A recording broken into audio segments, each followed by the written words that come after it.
Welcome, ladies and gentlemen, to HCast episode number 76. A little bit late today. It's actually, it's on time for me in the UK. So just as a quick sort of explanation, we had daylight savings in the UK, which moved the clock back, which obviously put it an hour forward for you guys. But because you guys are going to be coming back to my time eventually next week, I think it is, there's just this week crossover basically where it is next week, isn't it? Culture daylight savings for you guys.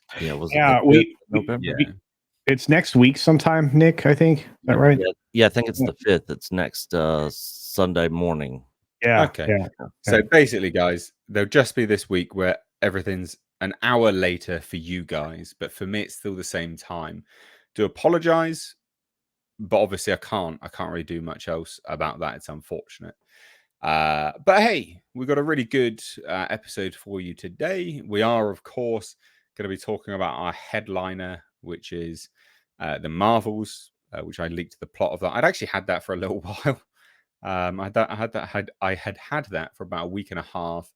But I'll get into why I chose to leak that, which has now subsequently been confirmed by the 1 minute 11 seconds footage they released. So that's always fun.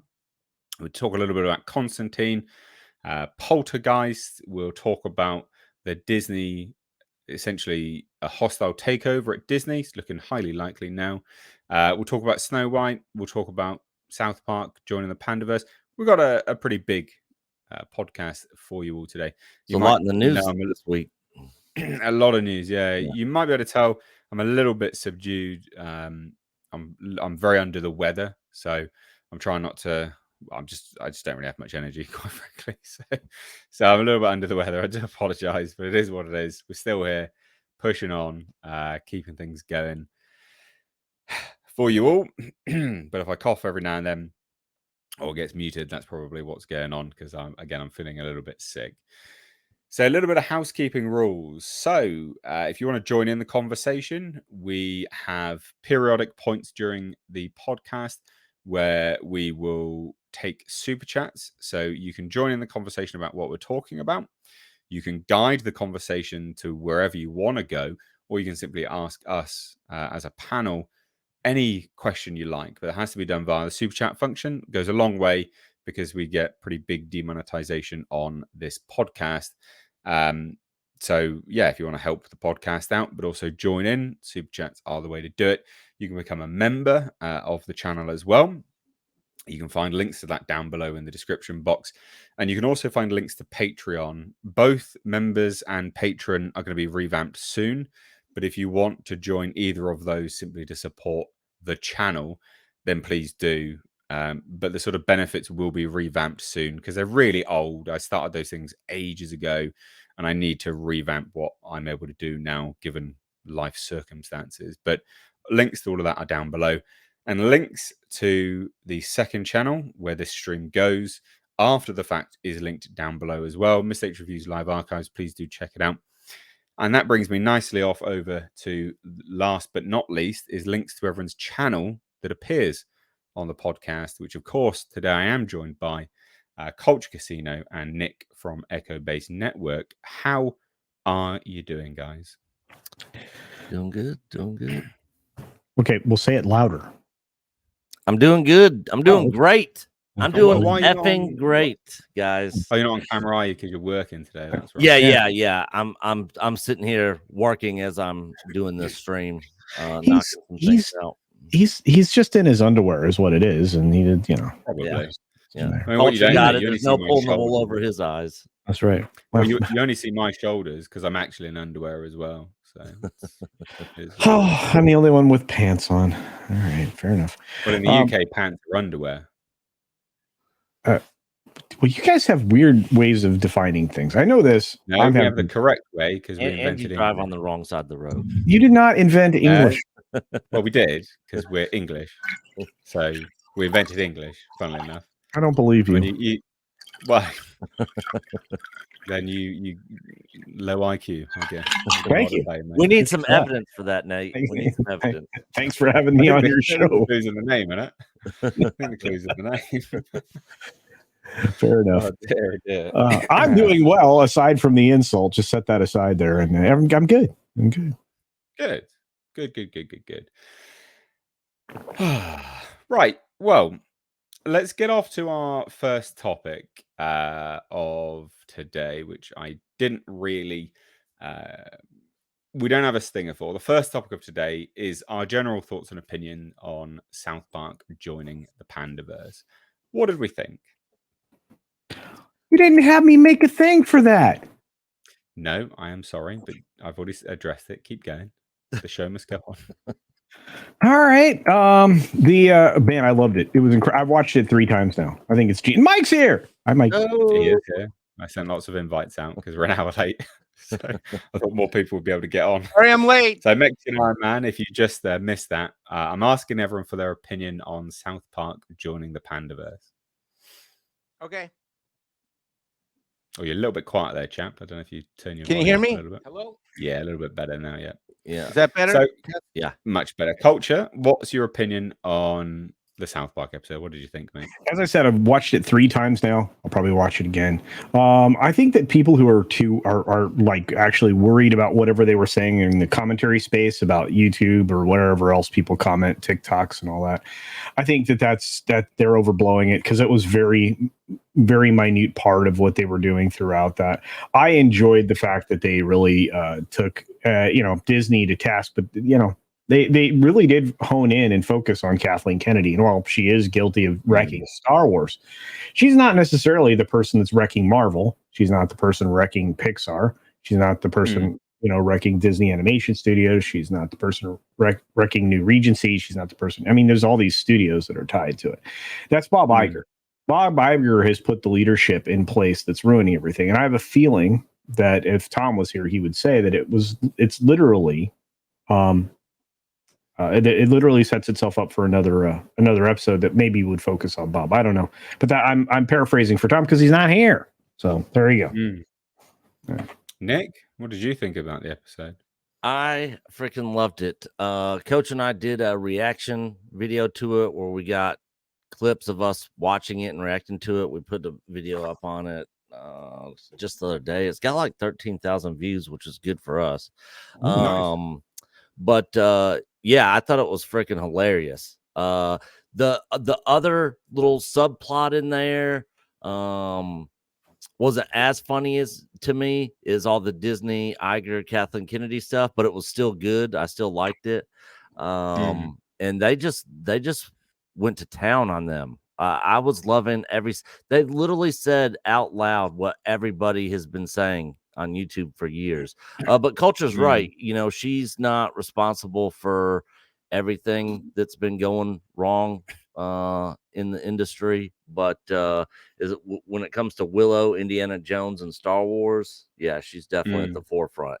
And I'm sure. And then on top of that, after it dropped, Gina Carano's response to the episode, and then her response to the shill out there that was trying to go after her for her comment was classic gold. It's just, everybody knows that this is, we've been saying this for so long, and then we get called like right wingers, alt-right, all this other stuff, is and obes and stuff. And here South Park's doing it, at some point in time, you got to take your head out of the sand and be like, all right, yeah, this is actually a real thing. But yeah, I absolutely loved the episode. They killed it. Mikey. Well, I'm going to, I guess my top 3 comments would be, number 1 is that I've thought long and hard about this. And I think that I was formerly of the opinion that maybe the KK going after her wasn't like, there should have been more going after Iger. I'll get to that in a second. But the thing is, within Hollywood, Disney has such a major presence within Hollywood that it is, and within the Disney company, there's only 2 producers that matter: Kevin Feige and Kathleen Kennedy. So, and for where I stand is that Disney is the right company to go after, and Kathleen Kennedy is the right person within that company to go after, because that is the company that has essentially, through its actions and through its through its actions and its hiring and everything that we've learned over these last many years, have enabled, authorized, approved, or led the way, if you will, for the rest of the industry to do all the things that have infuriated us to no end. Because if Disney does it, then everybody else can do it, because let's face it, however measure you want to look at it, is that box office, amount of money spent on productions, the whole 9 yards. They have a major role to play. And the fact is that the KK was singled out, to me, was great. Number two is that I would have liked to, I didn't really find the alternative critique that hilarious. Maybe it's because I'm one of those, when there was a bunch of people in front of Home Depot on the bottom left, and I did watch the episode a couple of times, there was a guy that was holding a sign saying accounting services for trade or barter or something like that. I'm like, oh, I'm an accountant. So I don't know. Maybe I didn't find that as funny as I probably should have. But Mexican Iron Man knows how to do stuff. Not only do I know how to call someone to fix my stove, I can do it on a cell phone or a landline. Hey. But my third comment would be about Iger. I think that he's got to be pissed off to no end. He is not. He is a man who is an ego maniac, and for whatever attention we might give to KK and her people being pissed off, I'm sure this doesn't bode well for him, because essentially he's portrayed as a buffoon, someone who doesn't know what they're doing, someone who's not in control of their own boardroom, and frankly, someone who's fearful of this KK producer that walks in to the boardroom within the episode. So those are my top three comments right off the bat.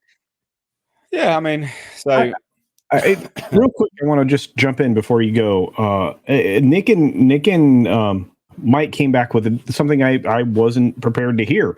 I thought the B plot was brilliant, because I'm surrounded by idiots. So it's like, I mean, people call me. I liked B plot. It just wasn't my favorite. People. Well, that's because you can do stuff, Nick. Yeah. Well, you're surrounded by idiots right now. What does that mean? No. Mike, that's not what I was saying. I'm just saying is like, I'm oftentimes when I'm out in the world, I'm surrounded by people who can't do things. They can't fix their garbage disposal. They can't clear their own pipes. They can't plumb. They can't do their own irrigation system. They can't repair a drywall. They can't do any of the maintenance around their house.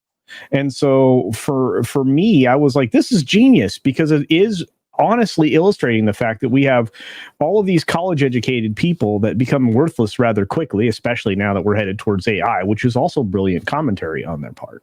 But I'm sorry. Well, just for the record, I want you to know my garbage disposal stopped working a week and a half ago, and I waited a week for a plumbing guy to come by. He comes in, he turns it on, and he says, hold on, you got some tongs? So he goes in, reaches in, and he pulls out, there was a fork that was stuck somehow, and he was out, and he didn't even bill me with 1 minute. So I guess I'm one of those village idiots, Culture Casino.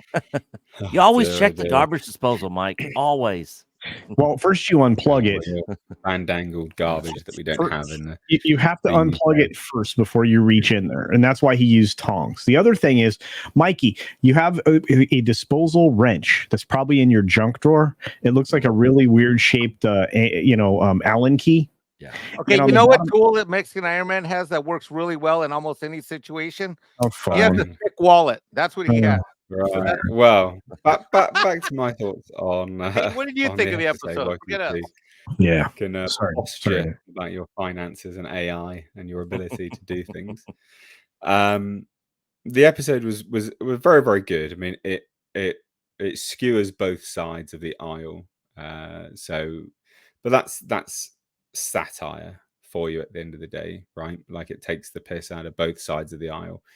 Now, obviously, one of the things which I think is inescapable, though, regardless of it taking the piss out of the YouTuber sort of anti-woke aspect, was that it really did highlight the woke aspect of Disney, regardless of whether the commentaries to the extreme based on anti-woke, etc. But it really did put a spotlight on what they're doing, and it being pandering, and also the very lazy storytelling that they have been that they just are renowned for nowadays, especially with the multiverse stuff. I mean, it highlighted that was part of the A plot, but not some people have commented on it, some people haven't, but it really did highlight how lazy the entire industry is getting with multiverse, because everything's got a multiverse, everything's doing multiverse, and it is lazy storytelling. But I just think it did a very, very good job at highlighting what Disney is doing. Now, yes, they highlighted Kathleen Kennedy as the predominant focus of their sort of vitriol. I understand that because they did it from the perspective of the anti-woke YouTubers, but also not necessarily with good faith argument, because Bob Iger himself is not immune to everyone's vitriol on the internet either, which again I do think will probably come back to a follow-up special event. I think he will take that the brunt of that. But I think what was so interesting about it is it highlights everything everyone's been saying, but also anyone with half a brain cell. I mean, the stock is going down massively, and the thing is you can't, you can get around it for so long, but it's there. I mean, the investors would have seen the episode. It's there, clear as day. And I mean, just before an investor's call as well. I mean,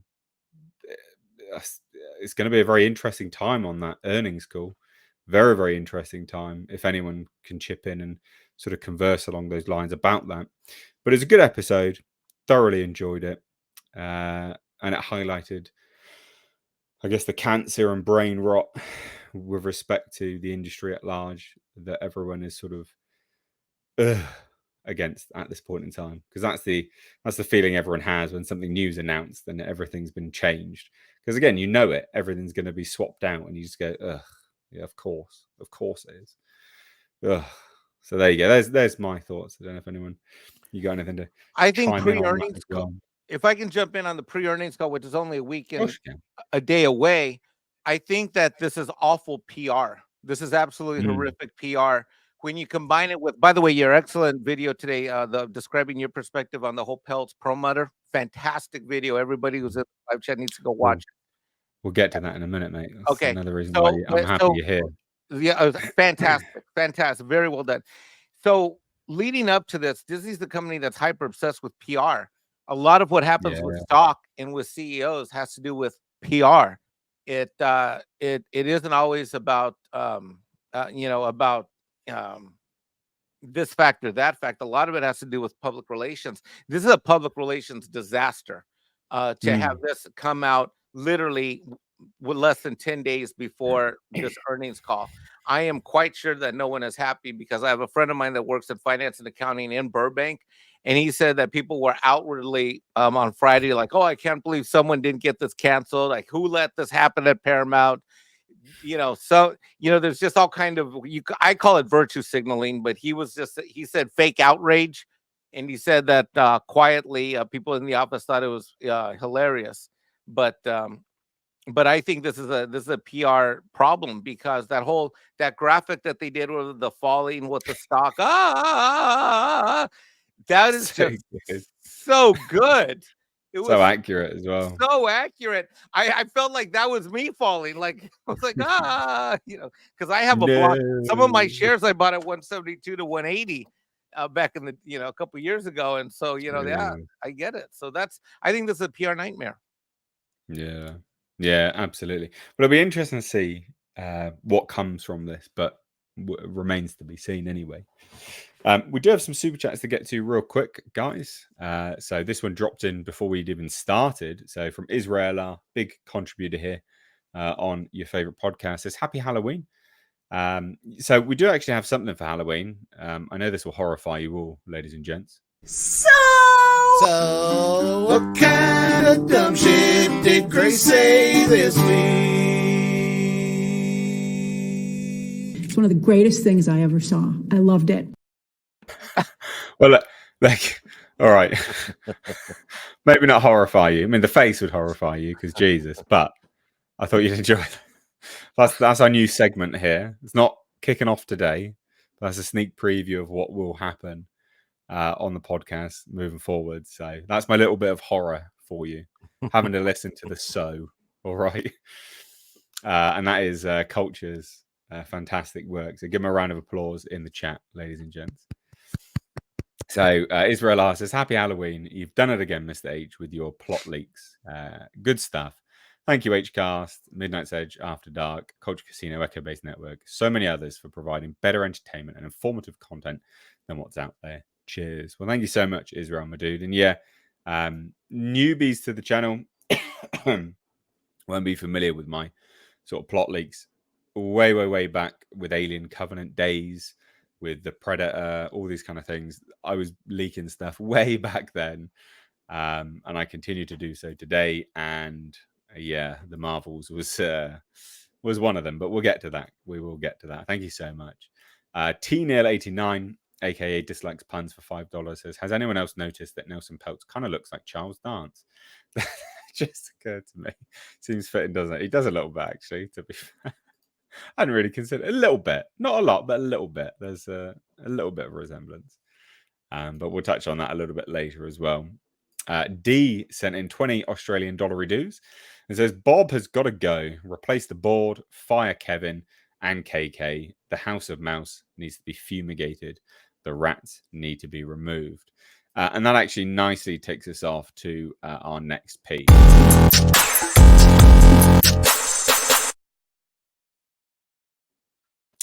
Yeah.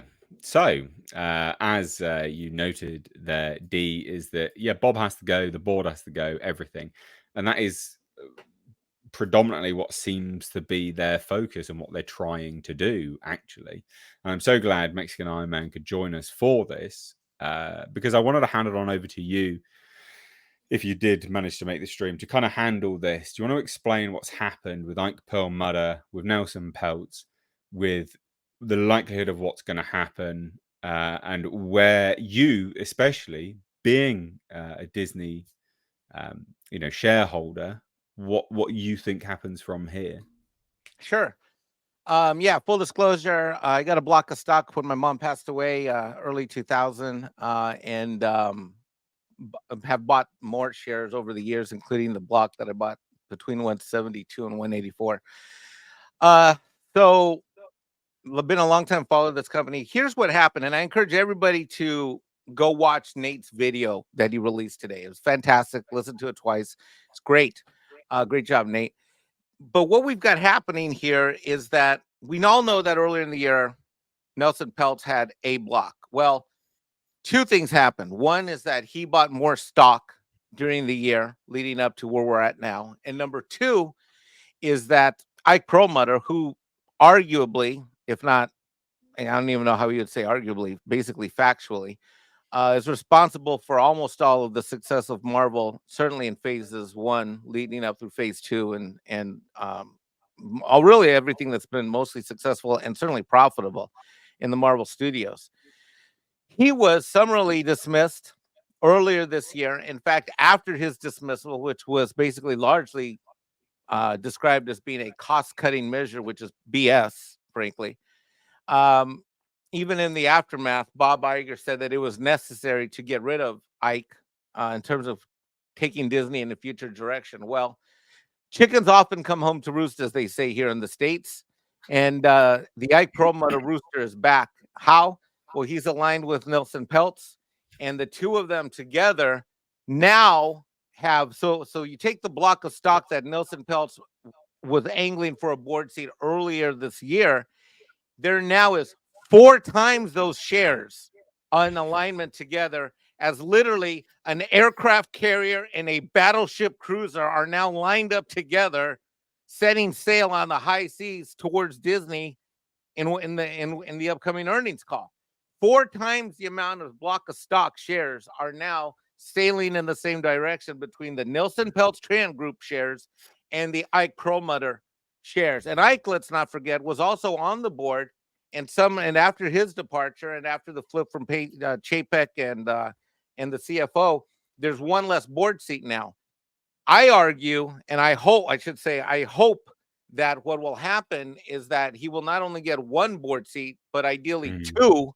3 would be fantastic, but 2 would be just awesome, because if somehow Nelson Peltz and Ike Perlmutter could somehow get 2 board seats together, that would be the most optimistic thing I could ever hope for And that might actually create some change at a strategic level, because what's important is that while we might focus on a KK, in reality, with the focus of Disney riding its ship in all regards, theme parks, movies, cinema, it has to come from the board of directors, because the CEO and all of the officers report to the board of directors. And that's where change needs to start. If we don't get change at the board of director level in a meaningful way, then we've got problems. And where change really occurs within that board is on the committees, audit committee, executive, compensation, etc. And if we can get 2 of those seats, that will completely change the conversation of what happens moving forward, in my opinion. And that's what I'm hoping for. I'm hoping for 3 things on this earnings call. 1, to hear what's happened with Comcast. 2, to get dividends announced and declared and paid. And 3, which is the most important to me, is to hear that some deal has been struck that's going to name Nelson Peltz and or his designees to have 2 board seats. Yes. Well, Ike Perlmutter's come back with a vengeance, hasn't he? So he got fired unceremoniously. There's a bit of a background anyway. Ike Perlmutter got fired. Ike Perlmutter was the guy who sold Marvel to Disney. He was influential in that. He was influential in cost cutting. Well, it's not even cost cutting. It's just profit and loss, right? Normal business practices. He's a businessman. Yeah, he's a bit of a shrewd businessman. He's a bit cheap, but what he does or did solidified profits. Now, interestingly, previously he got Nelson Peltz involved in the proxy war. Proxy war was dropped, as a quick bit of a background, because Bob Iger made promises to Nelson Peltz, then immediately fired Ike Perlmutter. And we said at the time, I was like, that's definitely not gonna come back and bite you in the ass. Like, why would you do that? Stupid idiot. That guy owns the highest quantity of singular person stock. Like, he owns the most out of one individual. As just one entity rather than a business, a fund, a company, etc. So it was undoubtedly going to come back and bite Bob Iger in the ass, and it has, because Bob Iger hasn't managed to please Nelson Peltz, and then Ike Perlmutter has now come out and said the following: as someone with a large economic interest in Disney's success, I can no longer watch the business underachieve its great potential. I urge Disney's board to immediately welcome one or more Trian board candidates, including Trian's CEO and founding partner, Nelson Peltz, into the boardroom. I believe Nelson and Trian can help Disney's leadership better navigate the company's challenges and opportunities. Trian didn't want to comment. Disney didn't want to comment. We had some comments from Yahoo Finance, which is just, it sort of confirms what we've already said anyway. How, they're basically up shit's creek, effectively. So I can't remember. Where's the statement? He owns enough. Here's the thing. He owns enough that I don't even know if he needs to get board seats to actually get something done there and make money on his investment, but we'll see. But worst case, you have an activist in the boardroom who will be much more short-term focused than anyone currently on the board.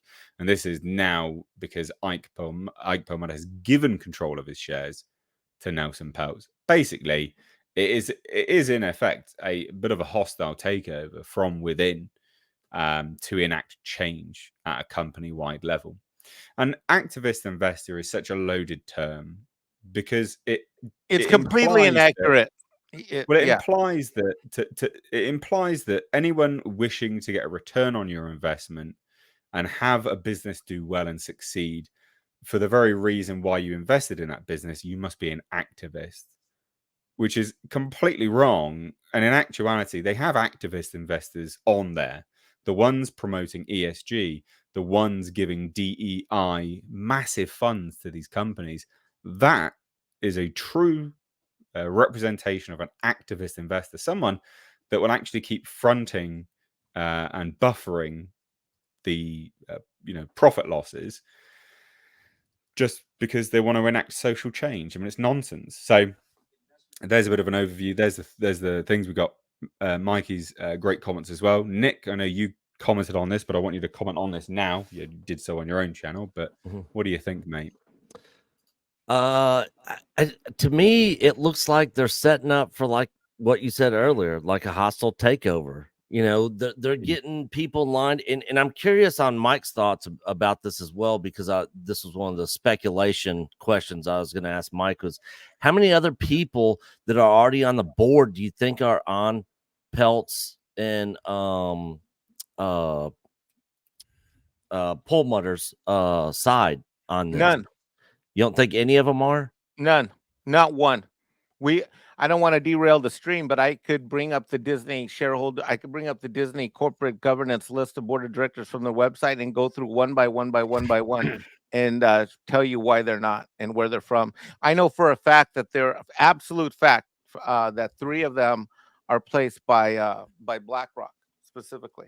So none of them on that entire board are in alignment with this. They all regard Nelson Peltz as there is no one on that board that is fighting for the Disney that we all love and hope comes back. There's not one of them in particular, because the tenure of every one of them is no more than 2 to 6 years. They are all children when it comes to this board. They are all they may be 30 or 40 years old, but they're all children from a corporate governance or from a Disney stewardship standpoint.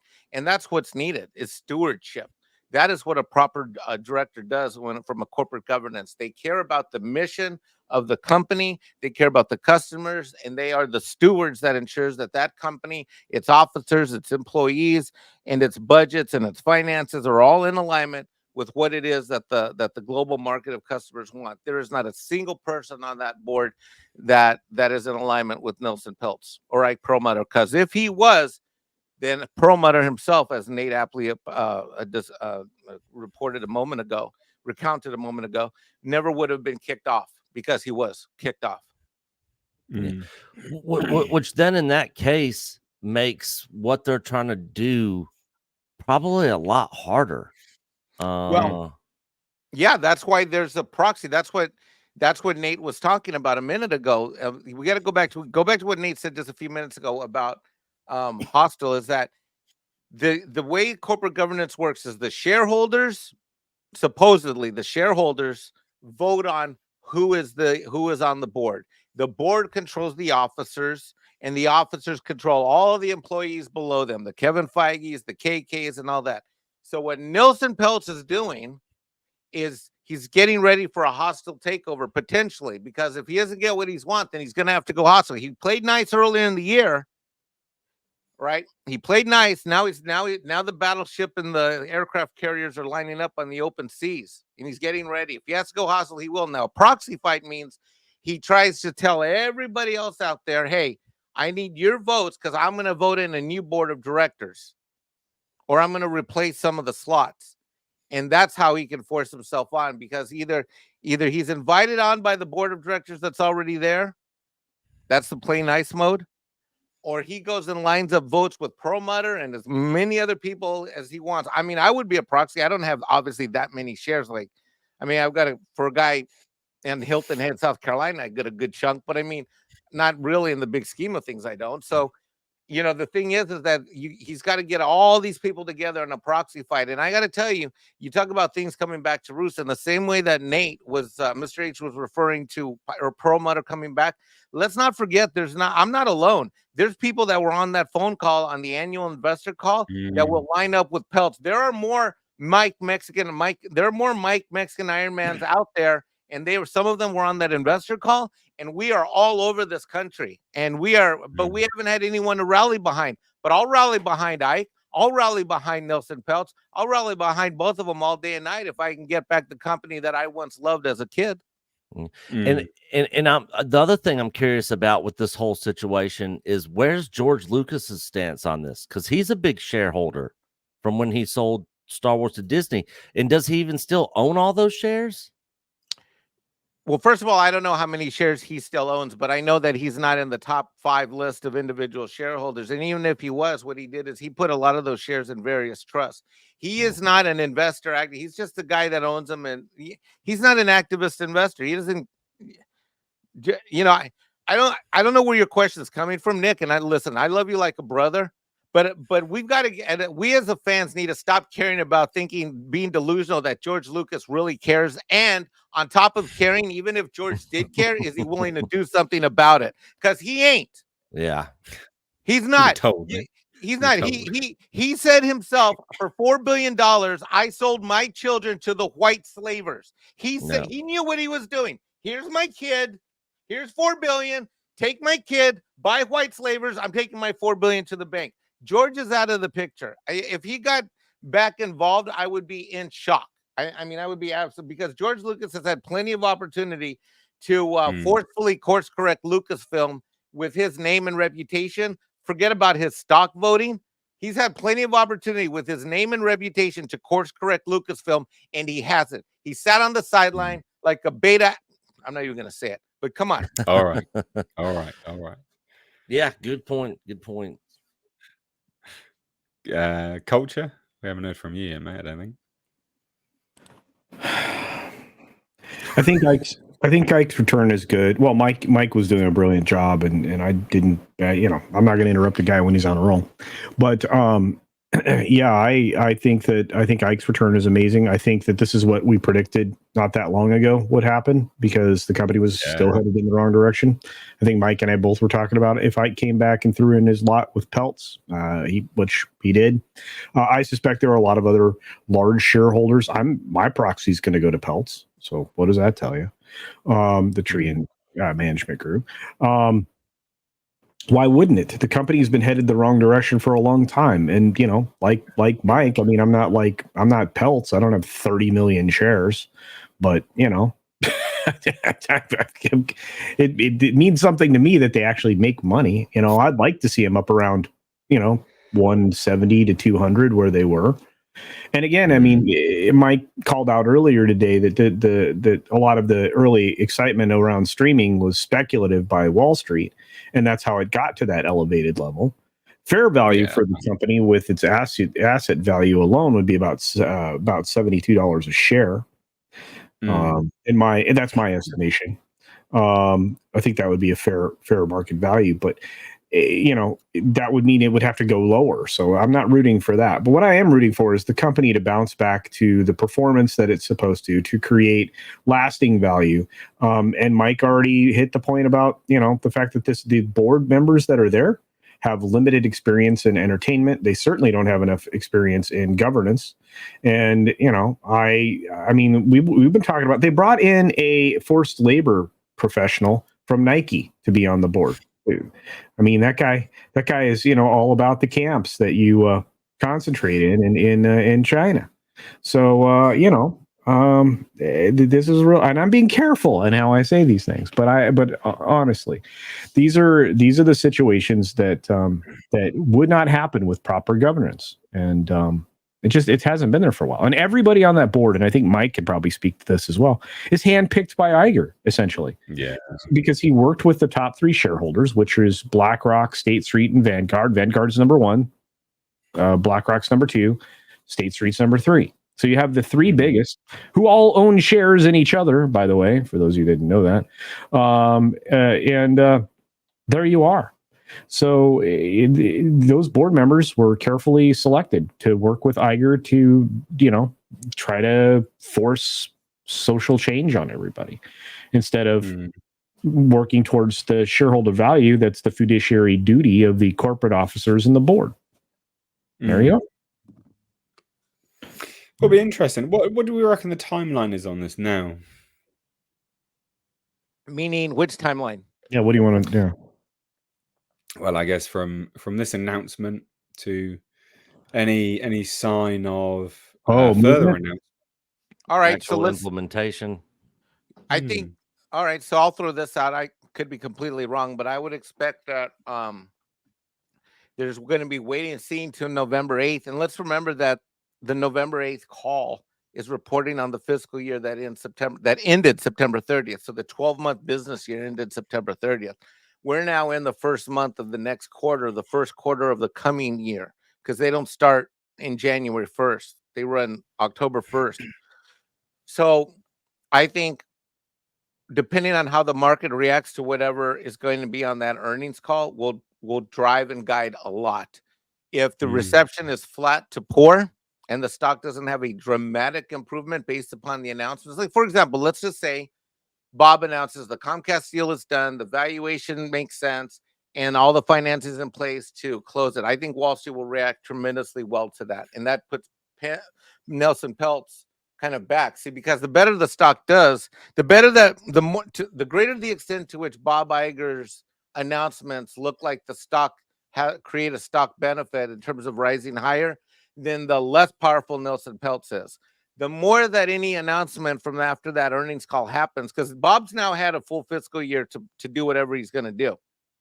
So the more that stock languishes or deteriorates in value, then that, in my view, shall accelerate Nelson Peltz and Ike Perlmutter's feeling of that quote that you gave, Mr. H, just now, where he says, I can no longer stand back and see that happen. So that's what I think in terms of a timeline. Okay. All right. Yeah, and I think sector analysts have a lot to play into it too after we get this quarterly call. I think on the 9th we're going to know which direction things are going. I think Mike's 100% right. Yeah. All right. Well, we've got a few super chats. Well, one super chat that rolled in. Just as an FYI, guys, we've got 440 odd people here. Please do hit that thumbs up button. Do appreciate you all joining. We are an hour late. I do apologize. It's actually on time where I am because daylight savings, but yeah, it's what it is. You want to join in the conversation? Super chats are the way to do it. So John Apocalypse for £2 says, thoughts on Jim Ryan leaving CEO of PlayStation? I had no idea this even happened. PlayStation's a bit dead now, to be fair. Yeah, I'm a Sony pony. When they released PS5, no one could get one, and now you can get one. There's no games, basically. I mean, it's all a bit, bit of a dead console now, I guess, really, isn't it? To a certain extent, yeah, but I mean, they got a lot of stuff in the work. Like Spider-Man 2 just dropped. It's got rave reviews. God of War game obviously got huge reviews for it. There's a lot of good stuff coming up in this next year. PlayStations are still selling, PS5s are still selling, but I think a lot of him leaving had to do with the hacks.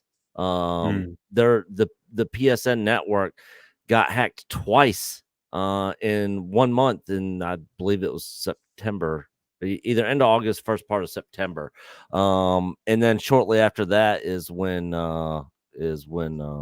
Jim Ryan left as CEO. They definitely have some issues over there for sure that they need to get under control. Was the PS5 release the best in the history of Sony PlayStation? No. But hopefully they'll get somebody else in there that can do a better job and push for things to be better over there. I would say that's 100% right. I mean, Sony doesn't have the best history in the world when it comes to cybersecurity, and especially not with the PSN, the PlayStation Network. So I'm not sure that you can throw that all on Jim's doorstep, but what you can throw on his doorstep is the lead up to the PS5 release, and the fact that once again we suffered from a dearth of consoles that made it hard to get a $600 piece of hardware here in the States. I was very fortunate and lucky that I did end up with one the very year that they came out. But that was I think at the time it was a birthday present, so I did rather well for that birthday. But very nice. Do another super chat here from Doug. 1985 VA Loves Horror for $4.99 says, Mike might as well have told Nick, look, there is no Santa Claus. No, the thing is, I don't disagree with what Mike's saying, and I completely agree. I didn't know where Lucas was share wise, and if he was going to throw his hat in the ring of getting behind somebody's side or not. It was just more speculative question. But yeah, I totally agree with everything Mike said. Yeah. Right. Coach, have you seen people complain about the volume of this thingers? Yeah, they're a little louder than normal. I apologize. I'm too loud? No. You're not, Max. Your name's not Stinger. Calm down.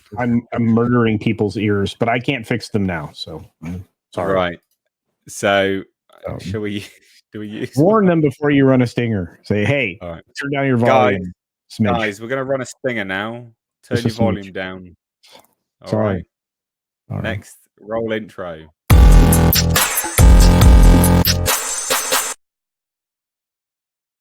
Fucking hell, that was very. I can hear it just fine. I don't know about the I rest. think that was louder than the last one. They're definitely louder for sure.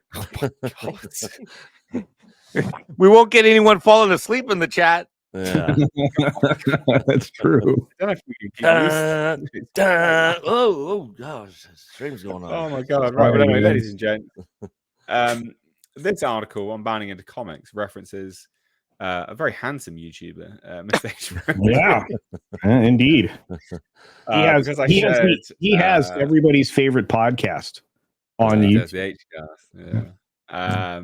Because basically, I shared the plot for the Marvels, and I thought we'd all talk about it and get your opinion of it. So, rather than me pull up the email, I might as well just promote Bounding into Comics as well as get the information from there because it's easier than me pulling up the email with all the info in. But the reason why I did this, so I've had this information for about a week and a half, 2 weeks.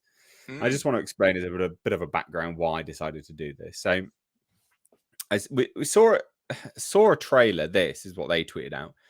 Marvel marketing appears to admit Captain Marvel is not popular without Avengers Endgame because this is what they do. They're showing stuff with respect to Endgame on it, right?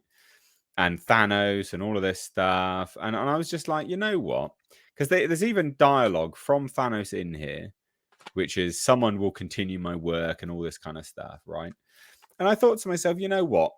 They've done really deceptive marketing in the past, but this really takes the cake. And because I know that the story is nowhere close to being anything like this, and there's no continuation of work, it's not even that. I thought, I'm just going to leak the whole bloody film because I can't be bothered. Like, I think people deserve to know. Not because people, I'm trying to put people off watching it. The people that watch in the video are not going to watch it anyway, right?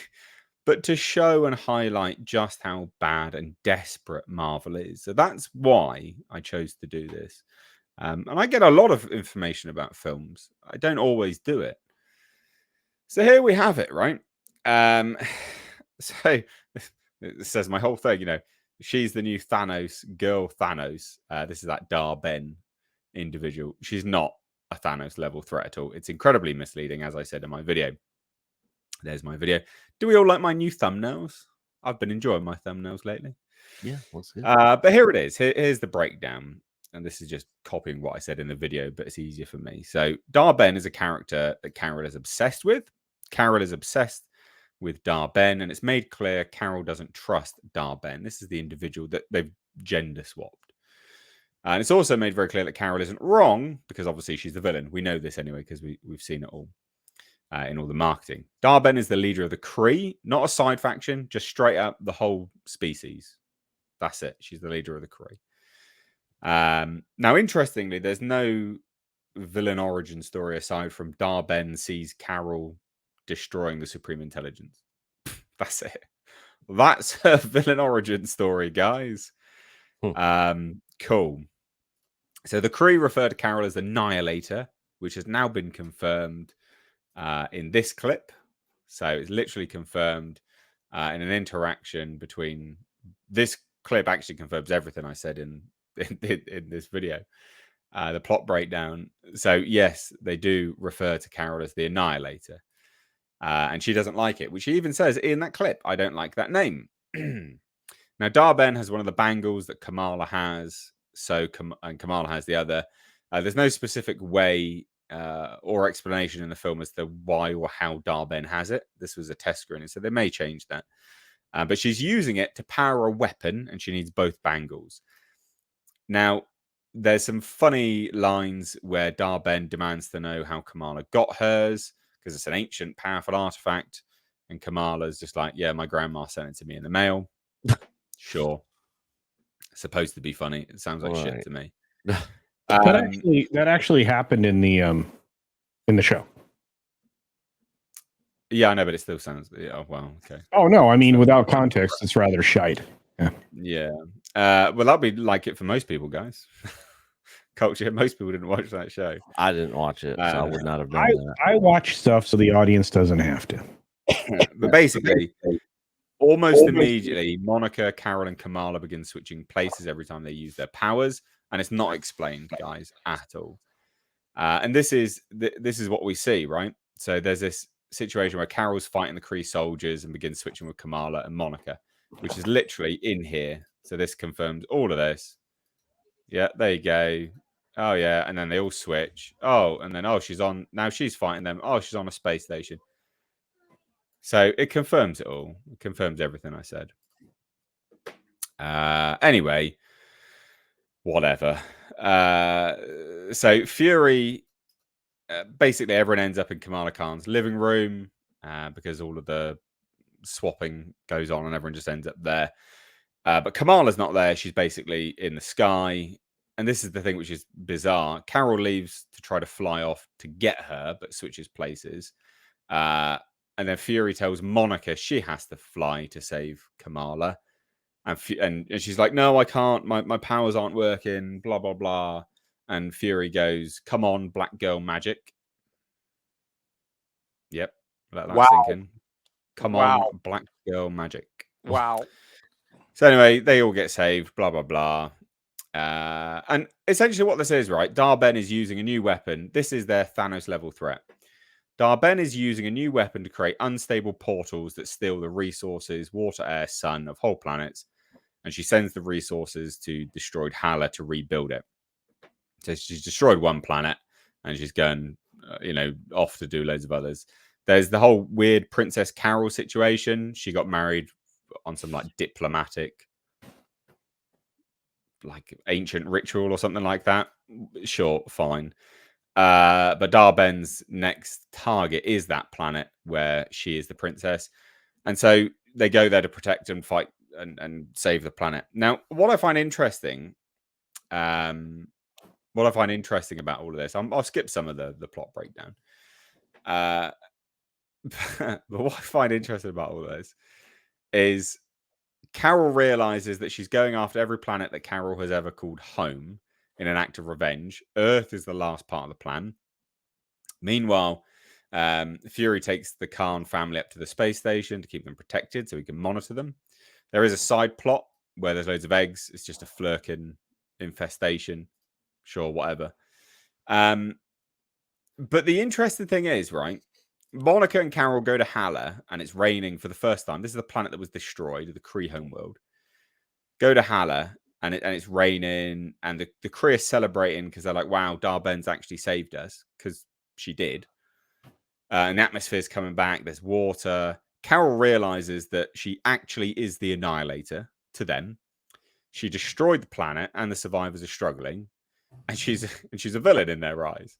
And she has a moral reckoning. Stopping Dar-Ben means destroying Hala all over again.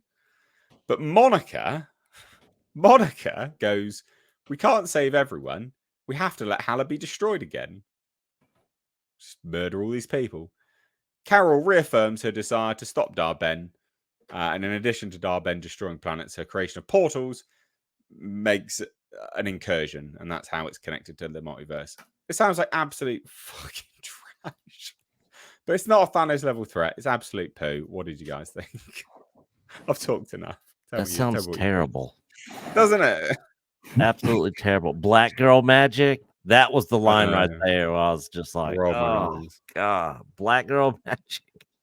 Well, it's also meandering. I mean, which is very typical of a lot of the storytelling and writing, where they get in a room or they get in their own heads and they just sort of start throwing things out that aren't written from a standpoint of wanting to tell a compelling story that relates to the human condition. It's that just a bunch of things that happen and happen and happen and happen and happen and happen. And that's very typical of what we've gotten from Marvel Studios in these recent phases. Yeah, nothing in that really made me care about the story being told in that at all. Not one bit. and reference back to the Pandaverse episode, more multiverse gobbledygook. Yeah. Yeah. I don't know how many people would be genuinely interested in this, to be fair. The what you just described is terribly monotonous, and that probably adds on to what Mikey was saying. But I can't imagine them being able to craft enough in between in a 90-some minute, because this is short now. They've cut this down to the Titan Curlies. How are you going to tie all those events together? I mean, Mike's 100% right. It's like this thing happens, but how are you tying that all together? Not well, it doesn't sound like. It sounds like you're going to be with an audience that's going to have lack context because they don't know any of the stuff that happened to Miss Marvel. Maybe more of them know what happened to Monica Rambeau, but overall, I mean, without homework, this thing is going to suck rocks, especially if you've cut it down time-wise. So you don't have a good way to, prevent people from having to go back and do homework. This is going to be a mess, and your plot leaks really bum me out. So, yeah, thanks. Here's one of those portals, by the way, just to confirm it all. Yay! I guess there won't be a sequel to this one. Thanos level threat, everyone. Ooh. Yeah. Oh God, I'm so scared. not good. Mikey, doesn't that portal or that thing coming out down to the ground, doesn't that look kind of like what we saw in Avengers? I mean, isn't that another, harken back to Avengers thing? Yep. For the Chitauri to come and invade. Am I wrong? Hashtag recycle. Yeah, no, absolutely. Recycle. Yeah. Oh, it's absolute trash. But there you go. And before you run the next thing and do super chats, remind people, turn down your volume a bit before we run the sting. Yeah, I know. Like 20%. Coach is going to get fired, huh? I know, I'm terrible. Why are they so loud? Because I used a faster process this time and forgot to turn the audio down. It now it's set. Right. I turned it down. It's now down, instead of 100%, it's down to 30% now. So Right, okay. my bad. All right. No, it's all good. Loads of people are asking, is that Greta Thunberg on the thumbnail? That is actually Captain Marvel. That is Brie Larson. That is a screenshot from Captain Marvel. That is genuinely a picture of Brie Larson. So they CGI'd it because they had to CGI that. There's no way she's ever shown that much expression. This is true. This is very true. But yeah, no, that is genuinely Brie. So, oh dear, well, I got some super chats to get to, guys. We got one super chat to get to. Sorry, so it's from Richard Curtis for £20.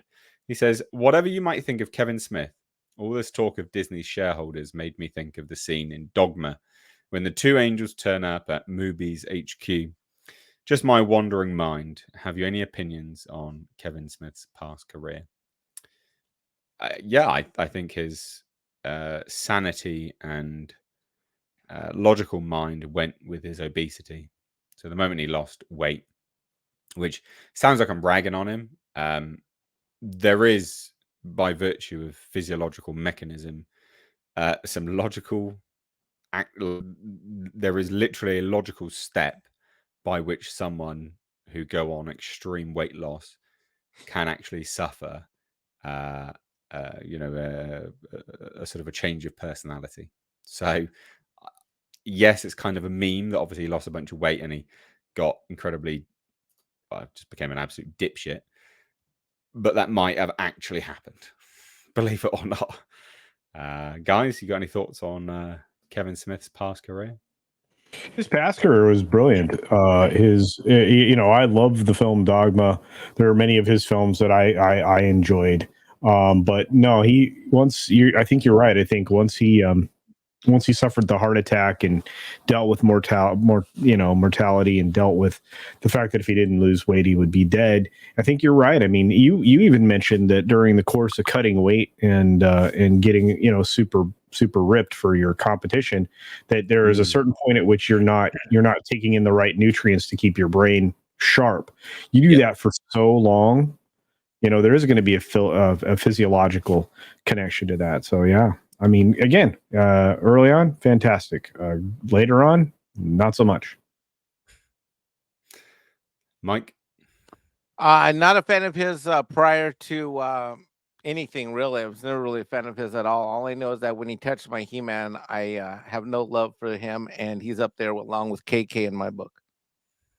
Show us on the doll where Kevin Smith touched your He-Man. There is a video of Andre sending me to watch episode 5 of that live while I was drinking and on a Midnight's Edge morning live stream. And yeah, my views are well documented in the historical record, sir. Dear. I'm on Well, hold. I'm on hold on a work call. So I just had a quick second. I wanted to chime in. Absolutely love Kevin Smith's early work. I was not a fan of it. Coach actually watched it all the time and was trying to get me to watch it. I saw trailers. I thought it looked stupid. But I went and watched Jay and Silent Bob Strike Back, and then went and watched Mallrats, Clerks, Dogma, all that stuff. That whole Kevin Smith universe and his early career, absolutely fantastic. I loved it. I could still sit down and watch any of those movies today. Kevin Smith now is a different Kevin Smith. It's not the same guy. And I tried watching Clerks 3. I cut it off, like not even halfway through. I was like, this is dumb. I'm not watching it anymore. And I literally cut it off. And then with the He-Man thing, like Mike mentioned, I was absolutely furious over that because I grew up on He-Man and it was trash. So yeah, not a fan of his now, but his early stuff, loved it. All right, I'll be right back. All right. John Platt for £5 says, why do the Kree need to steal resources from other worlds? Aren't they technologically advanced enough to terraform their homeworld instead? Mate, fucking don't ask sensible questions. All right. I've got no idea. That super chat has more thought into the plot than the actual plot has plot. I know. On it, just great question. Great. It's a very good question, but it highlights the nuisance of them all. They're just ridiculous, absolutely ridiculous. So yeah, anyway, there you go. So one which actually doesn't have a stinger, so we'll shuffle on to our next topic, which is Snow White. I know, don't get butthurt, mate, because currently you're blowing people's eardrums up, so it's a good thing that we don't have a stinger for this. All right. But Disney revealed their first look at Snow White and have seemingly they're dwarfs. After all this, they're dwarfs. What's going on? What do we say to this? Because when they announced that they were going to be doing Snow White and the Seven Dwarfs, Peter Dinklage came out, king of the little people, didn't you know? King of the dwarfs, and bitched and moaned that it was backwards. And so Disney quite literally released a statement saying they're going to do better. So we apparently had the 7 bandits, and they were magical creatures. They were diverse. There's been a whole bunch of backlash. It's been delayed an entire year, and now they're dwarfs. And they're all white. And they're not actual actors. I don't know what the fuck's going on. What is going on? Can someone tell me what is going on? Well, okay. I've explained this before. I'm going to do it one more time. The original film is the entire basis of success for the Walt Disney Company. Yeah. The original film was so important and groundbreaking. They made an exception and gave a special Oscar and 7 other really small Oscars for the film, which hadn't been done yet. There were processes developed during the course of creating the original film. It was the cornerstone of what was to come for the Walt Disney Corporation. It's an IP that is so ingrained within Disney that the corporate headquarters actually have the dwarves holding up the buttressing on the outside of the building. That's how important this is to Disney. So if they screw it up, it will be something that people like you and me and Mike and others, Nick, many more, WDW Pro, Jonas J. Campbell, everybody, VR. I mean, I can go down a list of people, will point at and say, you destroyed your own iconography. That you're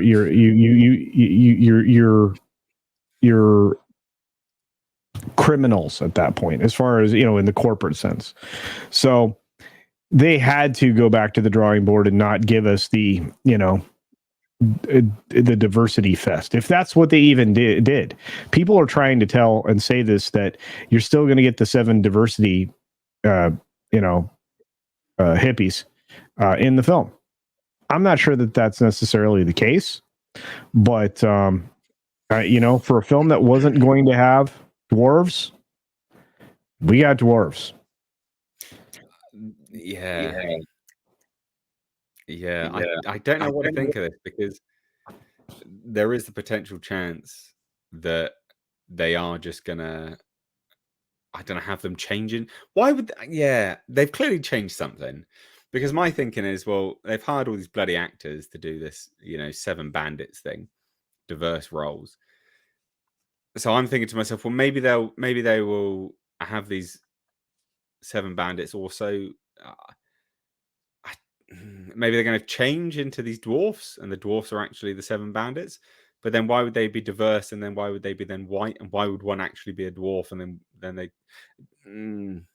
They've really screwed the pooch on this, because then if they haven't done that and they're just CGIing over everything with these dwarfs, then people are going to be outraged because they should have just hired dwarfs from the beginning. Well, from an economic standpoint, wouldn't that have been cheaper, Nate? I mean, to hire the actors than to spend however, right? I mean, because CGI and graphics is freaking expensive as all hell. It's so bizarre. I don't understand, and I don't understand why it's so bizarre. I think releasing that image too, like, why did they release that image now? I mean, does it connect to the Daily Wire? Does it not? Does it like this is supposed to tide us over? I don't know. It's absolutely baffling to me the way this thing's rolling out. Baffling. Well, they released that image and then they announced it's delayed a year. It's like, right, because they have to redo the entire film almost. Like you said, there might be some scenes that are going to be preserved, but you can tell from the photo. And this is, many people have stated, and I'm going to join in on that chorus, that's clearly just recently rendered. It's not even fully done. It looks like garbage.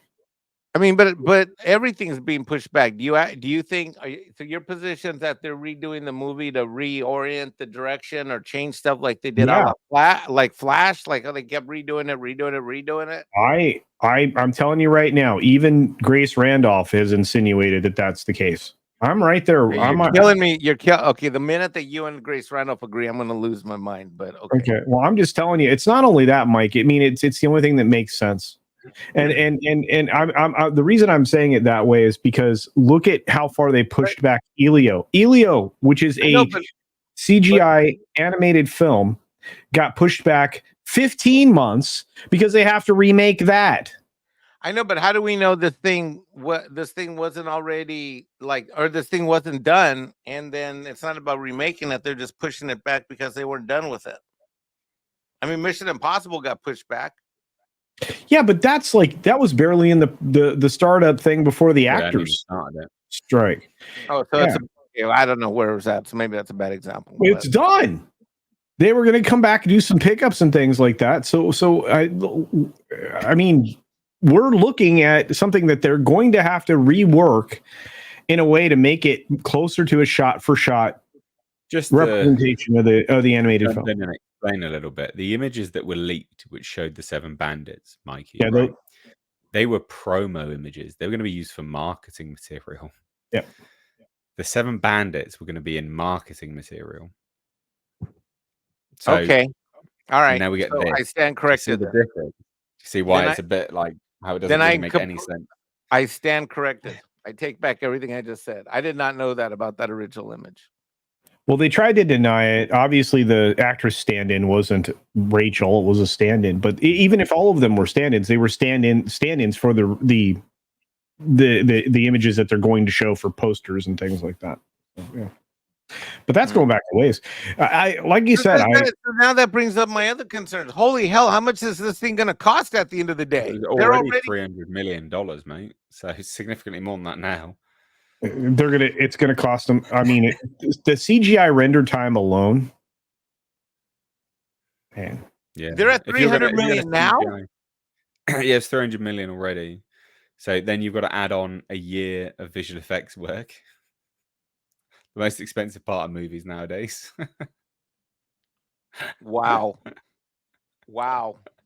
They're idiots. Oh, yeah, massive. All because I wanted a virtue signal. All because I wanted a panda.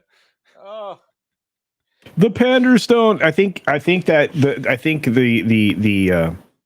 fallout of the Pander Stone was the reason that image got released. I'm telling you right now. Do you think? But that image got released before the Panderstone episode. Are you talking about the previews? No, I'm talking about the one we just saw. The CGI. Oh, the one with the rendering. the CGI version. Okay. Yeah. All right.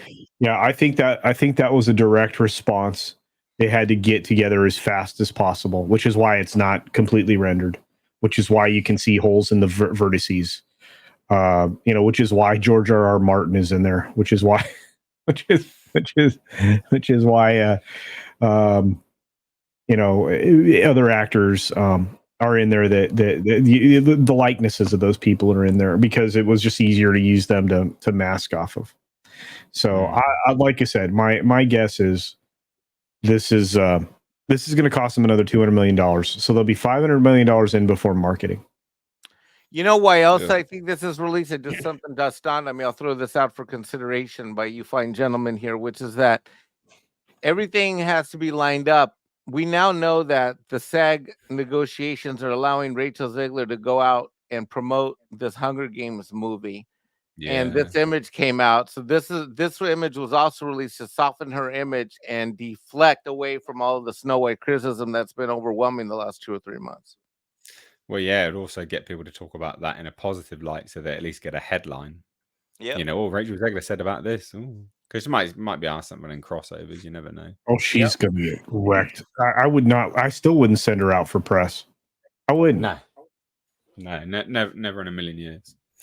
Right. Well, let's shuffle on from that, guys. So we've got some super chats here. So from Fletcho McTaggy, great name, for 10 Canadian dollars, says similar to Kevin Smith. Do you think comedians like Patton Oswalt and Judd Apatow going super woke, trying to silence the fellow artist, is sincere? Or were they just kicking the ladder from under them?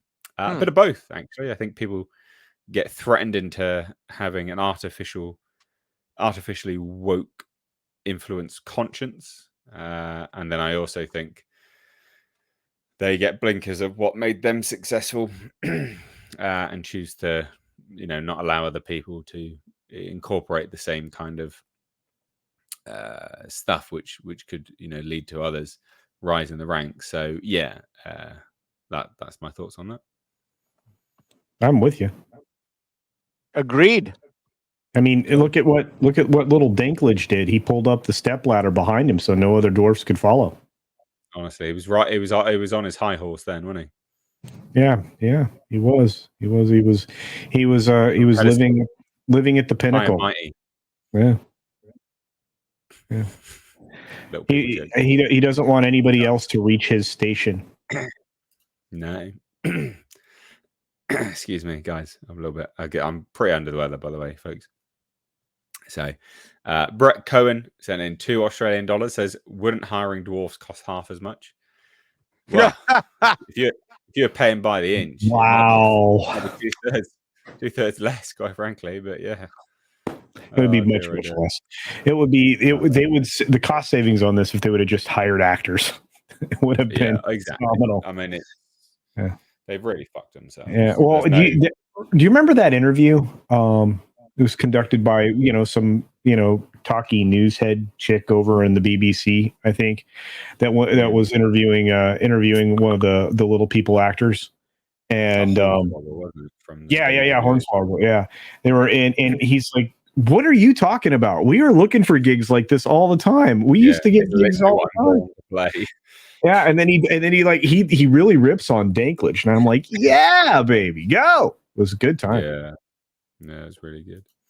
Right, well, guys, should I play these things? Yes, Really play this thing, or just everybody turn down your volume about 35 to 40% right now. 60%. We're gonna play a stinger, guys. Culture really wants us to play the stingers.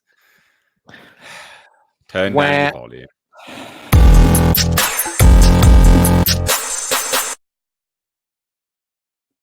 So fucking that bad. that is It's so definitely loud, mate. It's not that bad. That is so loud. Right, well, anyway, ladies and gents, Constantine 2. This is a bit of both, actually. We're going to be talking about Constantine 2, as well as J.J. Abrams' sort of TV project being scrapped and the sort of ins and outs of all of that as a Variety article. And it's pretty decent. So there's been a bit of backwards and forwards on Constantine 2. It was announced, and this was like, it was announced pre Peter James Gunn and Peter Safran takeover, and then there's rumors that it was cancelled. This is one of the first projects, the only project I think to this day, that Warner Brothers and DC have come out to make a statement about, saying no, it's not cancelled, because there was loads of rumors about loads of other stuff, and no one's made any comments about that, but they did this, which was pretty crazy. So yeah. But apparently there's no script currently for it still, which is odd. But they're saying it's because it got held up by the WGA strike, which is now over, obviously. So the two men and original producer Akiva Goldsman are currently hashing the story out. So it says this. So Constantine 2 got obviously held up by the writer's strike. This is the director, what would be the director, Lawrence. And we had to jump through a bunch of hurdles to get control of the character again, because other people had control of the Vertigo stuff. We have control. And that's a slight on J.J. Abrams, if I ever did see one. Keanu and Akiva Goldsman and I have been in meetings and have been hashing out what we think the story is going to be. And there's more meetings of those that have to happen. The script has to be written. But we're really hoping that we get to do Constantine 2 and make a real rated R version of it. So there's a few things here.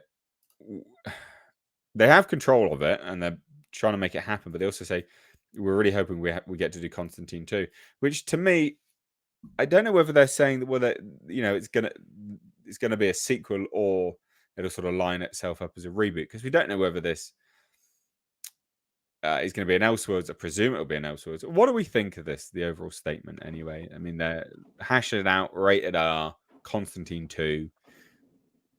The slight on J.J. Abrams. What do we think? I just want to say anything Akiva Goldsman is associated with, I'm not typically a fan of. The only two things he's ever been a part of writing wise that I thought were pretty good was Cinderella Man and A Beautiful Mind. But don't forget, guys, this is the same guy that gave us Batman and Robin with Arnold Schwarzenegger as Mr. Freeze. One of the worst Batman films of all time. And that's not even including all the crap he's done with Star Trek. So I like the first Constantine movie, but his involvement in this is kind of a turnoff for me. I would almost rather them not be working on it and not be doing it. The first Constantine? Yeah. I like the first. He was involved in that. Yeah, he was. It wasn't like all-time great, movie for me where I went and watched it multiple times. I thought it was decent. I thought it was okay, but he was a producer on the first one. He wasn't a writer. Well, he may have had stories say, which is probably what this is indicating, but I don't know. Well, I mean, what he's going to do is he's going to fix it. This is what you guys don't understand. He is going to fix it. He is going to put a chick in it and make her gay and lame. And lame. Yeah. I'm just saying. I think this is, an article like this about J.J. Abrams here in Variety reminds me of every other article about J.J. Abrams and Star Trek. Here's the quote I'm going to zero in on. Quote, but we're really hoping we get to do Constantine 2 and make a real rated R version of it. We really hope that we get to. And then before that, in the sentence, we don't have a script yet, but we've had meetings. So this is a PR buzz designed by the publicist in Variety to try to get J.J. Abrams to get a green light and get some money and pick this thing up and move forward. And well, it's not for J.J. Abrams. He's already been kicked, basically. So it's implying I'm that sorry, J.J. I should have Abrams said has Akiva Goldsman. I'm sorry, I meant to say Akiva Goldsman. It's a jump kick for Akiva. Because it implies that this implies that JJ had control of Vertigo, basically. That's what it looks like.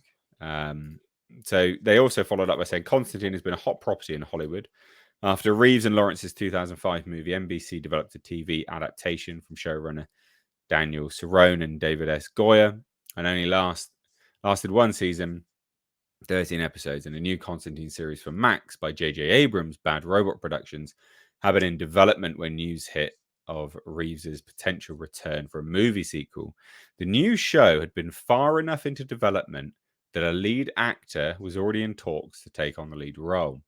But sources confirmed to Variety that the Max project was dead. 4 scripts were written for the series, which was set in contemporary London.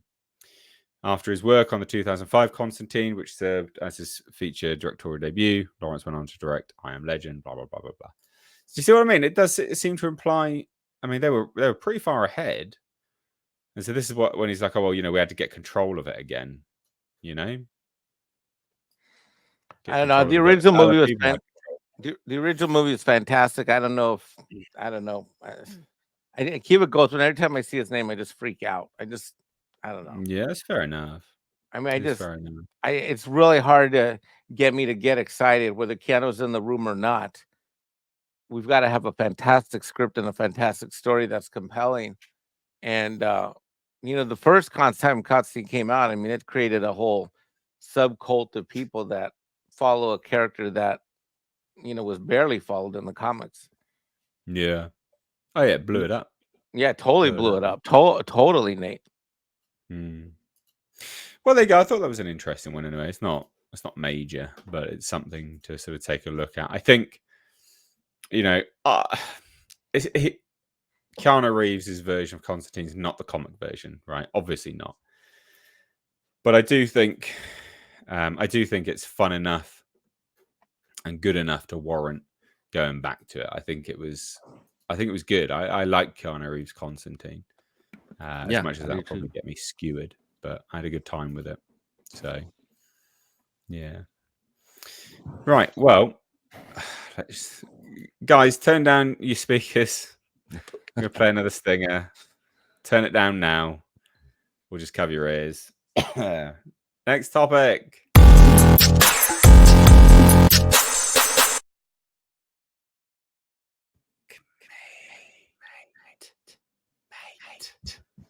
You're killing people. I'm sorry. I can hear myself. Yeah, I'm gonna. Someone got their speakers on. Right. Anyway, guys, Deadpool 3 spoilery details about Wolverine's MCU debut have been revealed, and they sound like crap. Oh, I'm just gonna say them. No, I don't think it sounds good. No. Listen, let me explain. Let me explain why I don't think it sounds good. I don't think it sounds good because it follows the trend of Marvel that have been limiting them. You have to have watched a TV series to sort of understand certain bits and pieces. There's elements of Loki that go into this, basically. And so, it's that issue with Marvel, by and large, that the interconnectedness also drags them down. Because when you produce something that's boring or not well liked, people check out. So, let's check it out, right? So here it is. It's all rumor at this point in time, but still, Deadpool 3 is about the TVA, which is the Time Variance Authority, which is literally what Loki's all about, picking up the prime versions of each hero to create a multiversal army to fight the Kangs. And they picked Hugh Jackman's Wolverine to recruit, but he's not fully on board. That is what the movie is about. The whole movie is just about that. So I don't think they actually fight the Kangs, right? It's just recruiting people. So it's an advert as well. Is it a buddy comedy then? For the next movie. It's an advert for the next movie. They're going to run around and tell jokes for an hour and a half?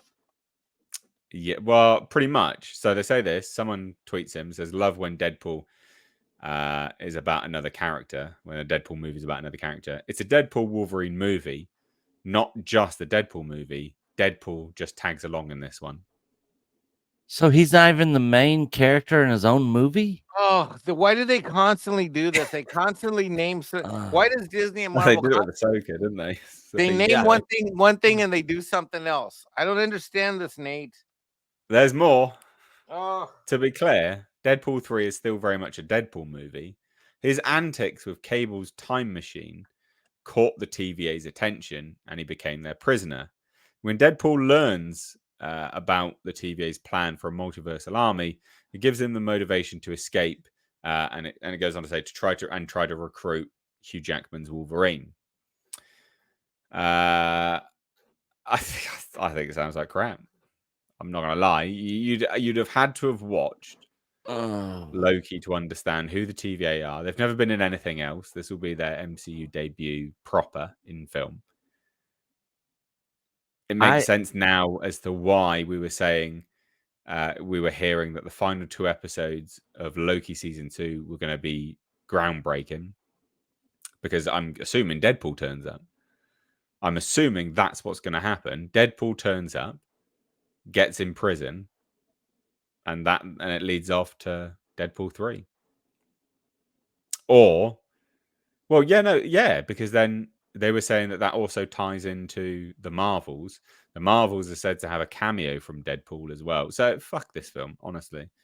I don't know. It just sounds like crap. I'm sick of having to watch all these bloody TV shows. Same. To watch the movies as well. And I think a lot of other people are as well. Yeah. And didn't Hugh Jackman say he was just coming back to reprise his role just this one last time in this one movie? So if it's maybe they gave 2 dump trucks of money rather than 1. Yeah.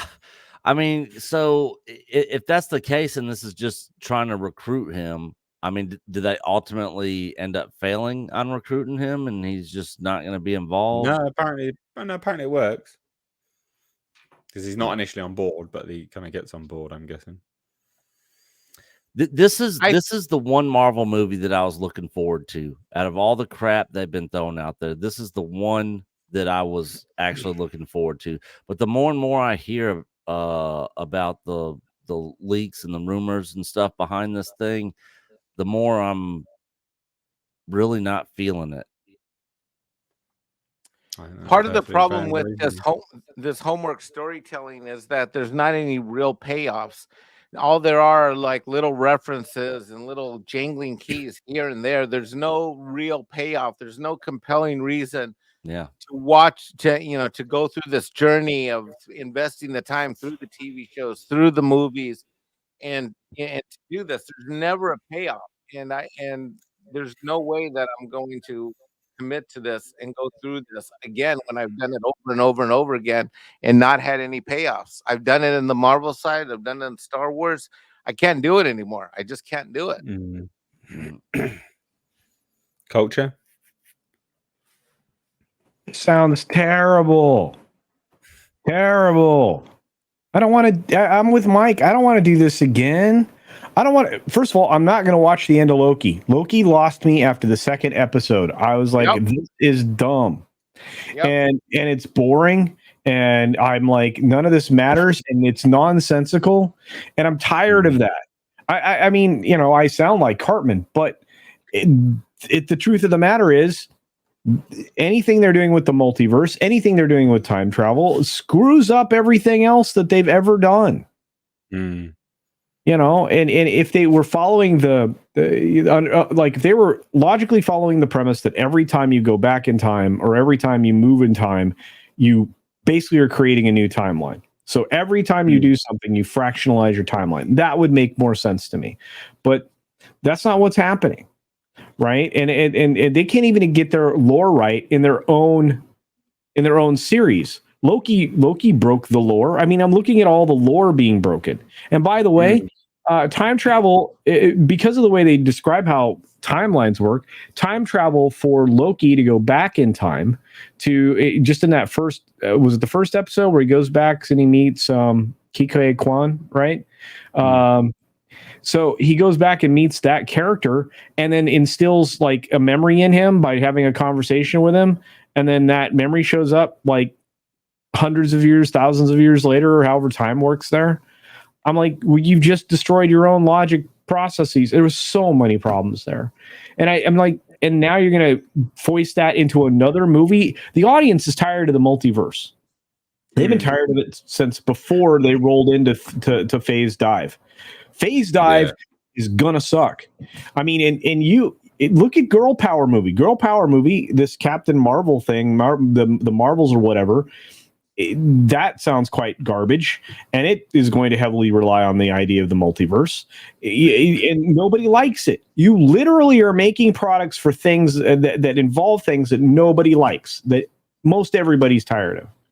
If I took away one key point from the Panderverse episode of South Park, it was that we're tired of this. The audience is tired of tropes. We're tired of time travel, and we're tired of multiverses because it breaks the story in a way that you can't enjoy it anymore. Yeah, I like the multiverse stuff, but it was only done good in Spider-Man. Every other iteration of it that they're doing has been garbage. But man, they nailed it in Spider-Man. I really like that movie. Well, and the only time travel that made sense was done in Doctor Strange. It's the only time it was done. Doctor Strange, if you feature him as the only character that can move forward and backward in time to analyze each and every action and every outcome, then that makes sense, right? But his act of doing that every time, and think about how many times it was it Endgame or was it? I think it was Endgame. Endgame was the time travel. Yeah. So he's like, this only works out one way.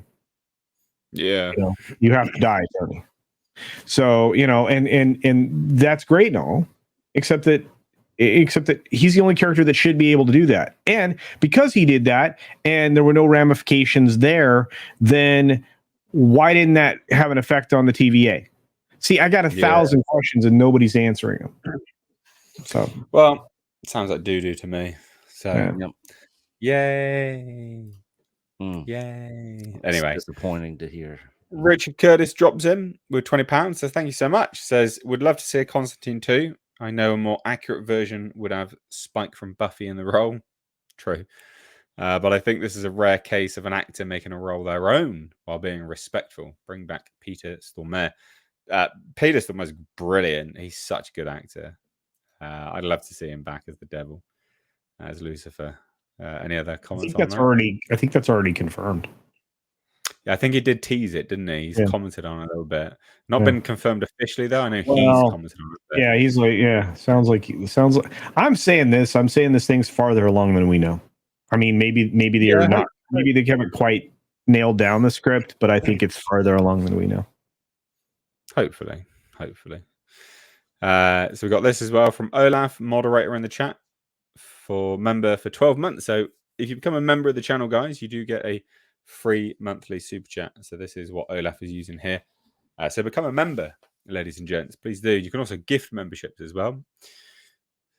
Disney always picks the side character as main character, and the titular character has a secondary role. Look at all the Star Wars shows. Yeah, literally all of them. So yeah, Mandalorian, side character in his own thing. Ahsoka, Obi-Wan. Richard Curtis for another £2 says Disney Deadpool, even R-rated, sounds bad to me. I mean, it's rumor, but I think it sounds bad to most people, to be honest. Cover your ears, turn the volume down. And of course, this is happening on the day where Nate doesn't even feel well. I'm feeling real rough today. Turn it down, guys. We're gonna roll an intro.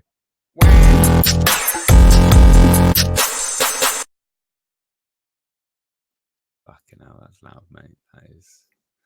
They look good though. They sure do look good.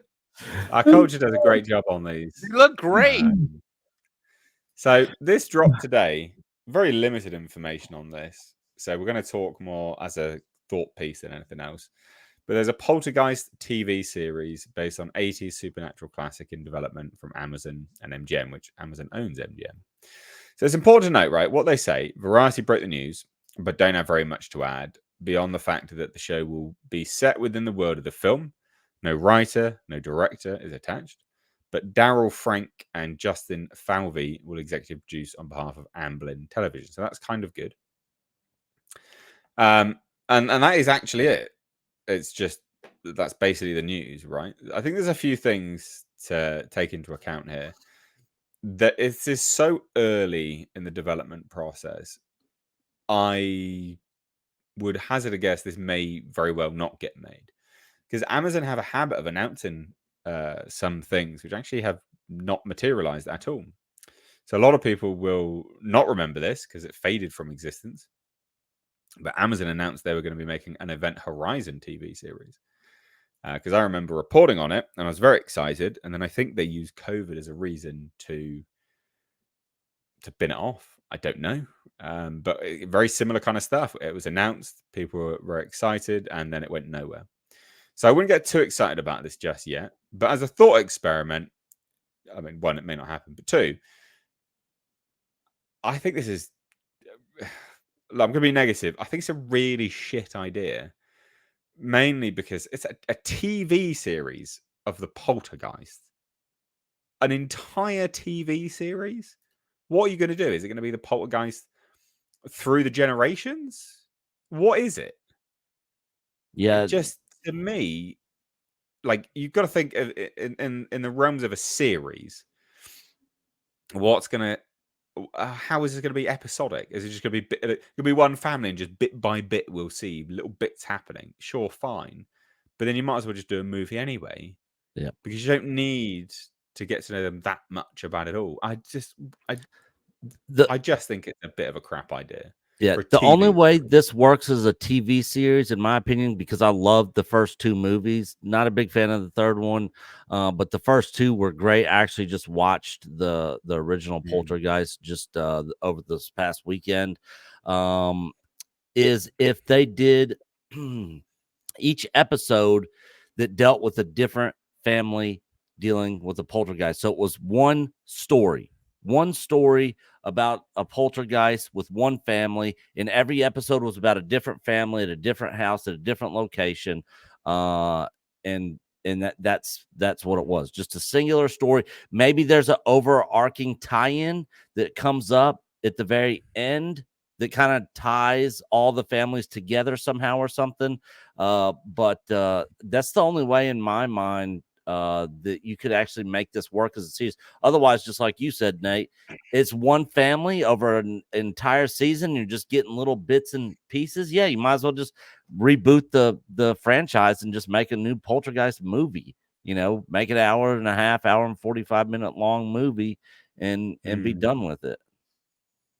There's nothing. They're not adding anything here, are they? I guess that's the point I'm trying to make. Is like, what's the reason for it? What are they adding to the world, to the universe here? It doesn't sound like they're doing anything. There's nothing new that's being done. And then by that virtue, what's the point in it? What's the reason for existing? Just to make money? And when you can see so blatantly that that's the only reason that they're doing something, I immediately check out because there's no creativity behind it. Now, obviously, we don't know that much about it, but from a thought experiment, like I said at the start, that's what it sounds like, and it just sounds like a cash cow. And on that level, fuck off. Don't care. Culture. Tried to unmute there, didn't work. I was not going to care about this going in, and I'm caring less about it now.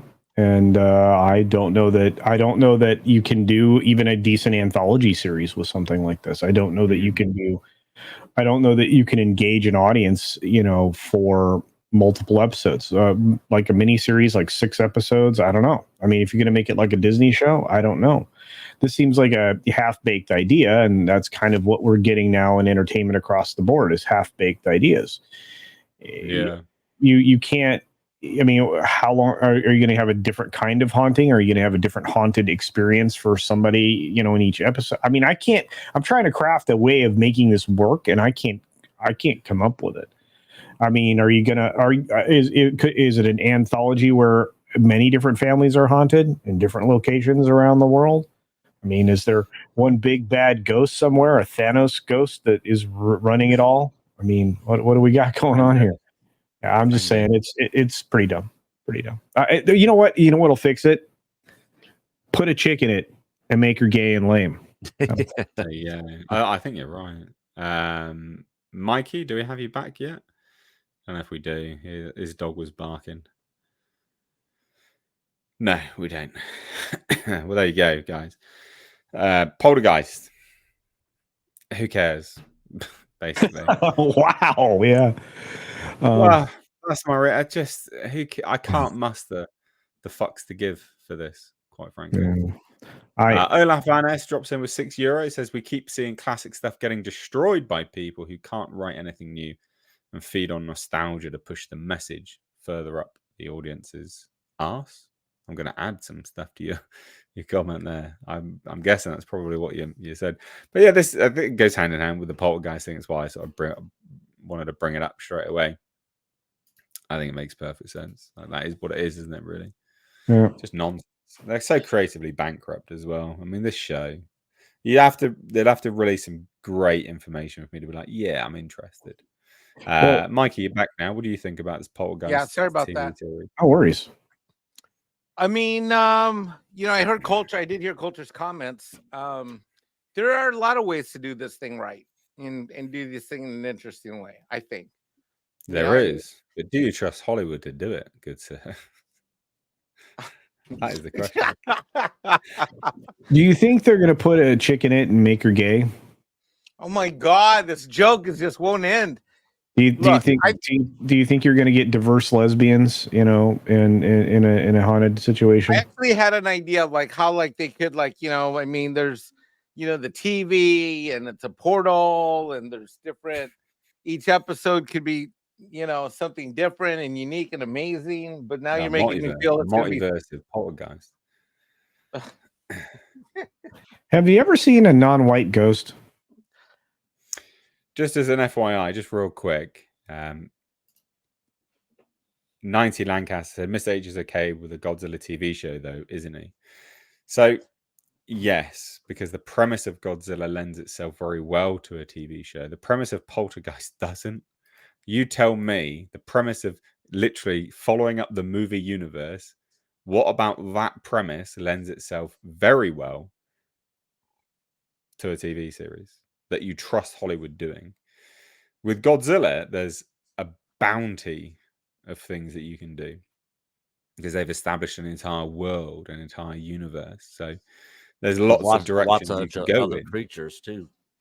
Exactly. Whereas Poltergeist, yay. I mean, what else do you do in that? It's a house.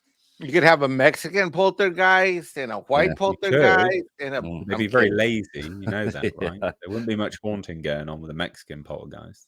No, there'd be a whole lot of tortilla making. I'll tell you that much, boy. There would be.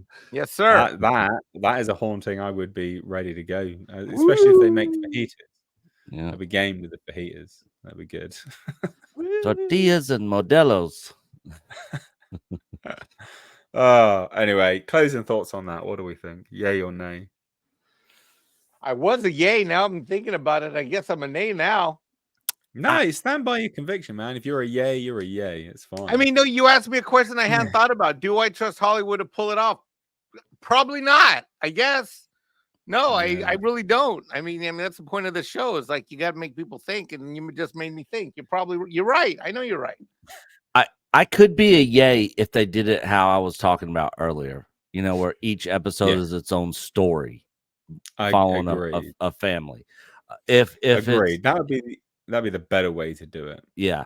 If it's That'd be the if better it's way the to other do way, it. just one family through the whole thing, and we just get little like 30-second poltergeist, Yeah. scary moment, and the rest is just them talking and figuring out they're on Sitcom, a basically. their house is on a graveyard or something. It's just like boring. Like no.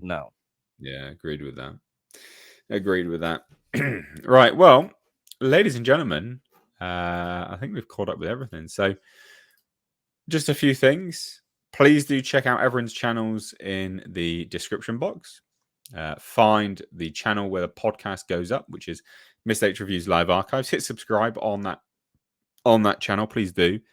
And check out all the best clipped videos which go there, as well as the full stream episodes as well. They don't stay on the main channel anymore. They haven't for a very long time. Check out everyone's channels which are here. Obviously not Mexican Iron Man.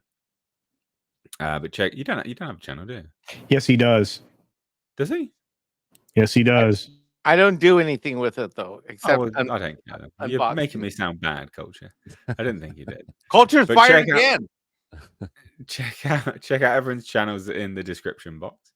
So Culture Casino, Echo Base Network, and then Midnight Sage. Mexican Iron Man. You can find him over on Twitter actually, so follow him over there. Culture, what you got going on, buddy? Okay, so for Thursday, we will fill in the blanks for what kind of dumb shit did Grace say this week. Yeah. Yes, that is a segment that we will run at least once a week, I expect. Because boy, we're going to feature Grace's version of feminism. That's right. That's going to be a clip that comes out on Thursday. So be prepared. That's gonna be a fun one. Oh, I'm having a good time. But other than that, check out the main channel, Culture Casino, and I'm that everywhere, including on Twitter, Minds, Odyssey, Getter, and well, of course, YouTube and X. So check them out. Nick, what you got going on, buddy? Saturday night live stream every Saturday night, 7:00 Central Time. No chill stream this week. Like I said, I'm not doing Thursday night chill streams anymore because especially right now, because I'm so busy with end of the year stuff at work, and Coach can't be there for it, and me trying to run it by myself and have to be like, oh, I got a work call, guys, gotta go, and then everybody's just sitting there with silence.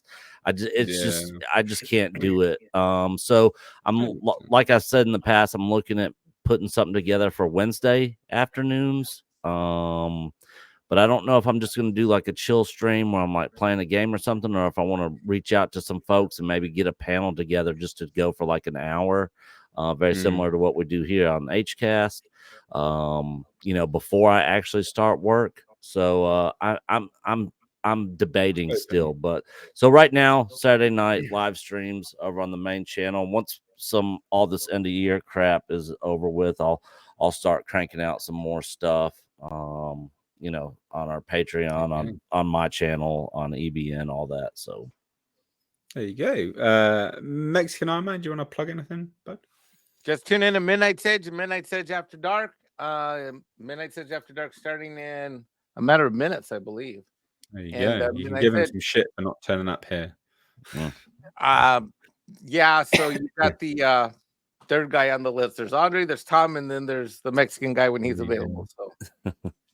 So Gary also just real quick sent in £5. Says, haven't watched the movie, but doesn't a little girl get taken to another world? Set it where they trapped on the other side. Yeah. Yes. Having people trapped on the other side could be really good, actually, to be honest. And with that, ladies and gents, I'm really sick, so I'm going to go because I'm getting some hot, cold flashes and I don't feel great. So thank you so much for joining. Do appreciate it. We'll catch you on Thursday, an hour later than normal.